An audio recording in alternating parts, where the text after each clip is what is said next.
Okay, so you now know exactly how to start halal investing, and you should be all completely set up to start your investing journey.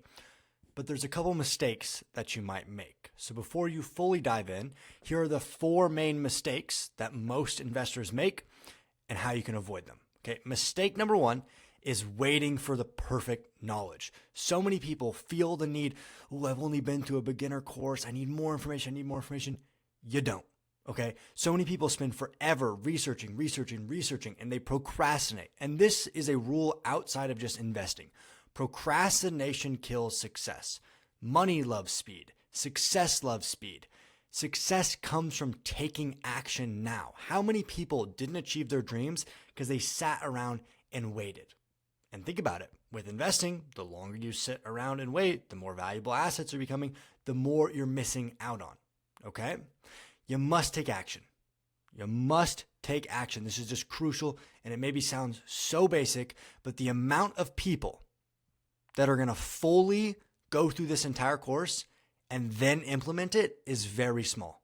And it's because most people never take the action. So make sure once you finish this course, you go ahead and start and don't wait around for you to have all the knowledge. You have the basic knowledge. That's all you need. Mistake number two is people try to game the market.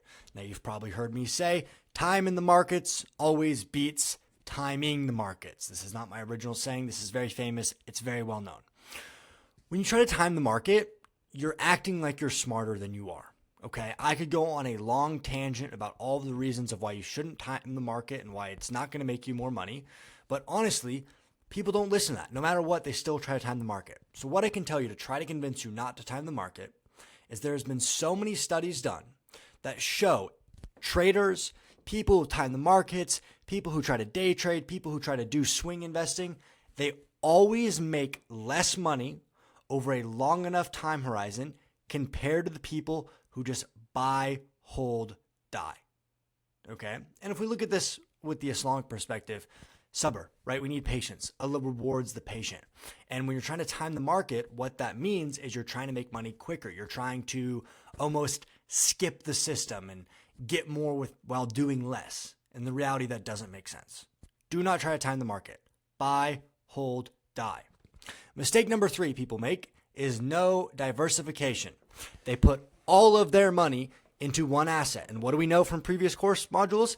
If you put all of your money in one asset and then that asset goes down, your entire portfolio is down. To be a successful investor, you must always be diversified. If you are not diversified, you will fail. Okay? Make sure your investments are spread between silver, gold, crypto if that's what you're investing in, halal stocks, sukuk, real estate. You need to be thoroughly diversified so you're thoroughly protected. So many people lose so much money because they want to make more gains. So they put all of their money in an asset that's supposedly going to make them more, and then they're exposed to way too much risk. And when you're exposed to too much risk as Muslim investors, that can be seen as impermissible by a lot of scholars. Now, all of this ties into number four, which is making emotional decisions, right? Trying to time the market, that's based around trying to make money fast. That's an emotional decision. Putting all your money in one investment, that's trying to make more money for the same amount of work. That's an emotional decision. Number one, waiting for the perfect time. That's an emotional decision.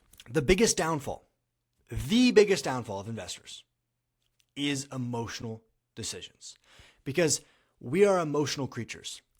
And if you cannot handle seeing your portfolio go in the red, you are going to fail as an investor, okay? You must always stay emotionless when it comes to investing. That is why we set up our investment plan. We've been over this, and we'll cover a little bit more in the next module. An investment plan is set in stone. This is what I'm going to buy. This is how much I'm going to put in. It's automatic. And then don't do anything else, okay? Because your emotions are going to say, oh, let's try this little thing. Oh, let's buy a little bit more. No. Create the plan when you have no emotional attachment to it, and then stick to your plan, okay? Same thing with Sabr. Usually emotional buying usually comes from trying to game the market, and you're like, oh, the hype, buy into the hype, and then you lose money. Do not do it. Okay? Very simple. If you do not do these four mistakes, you'll succeed as an investor.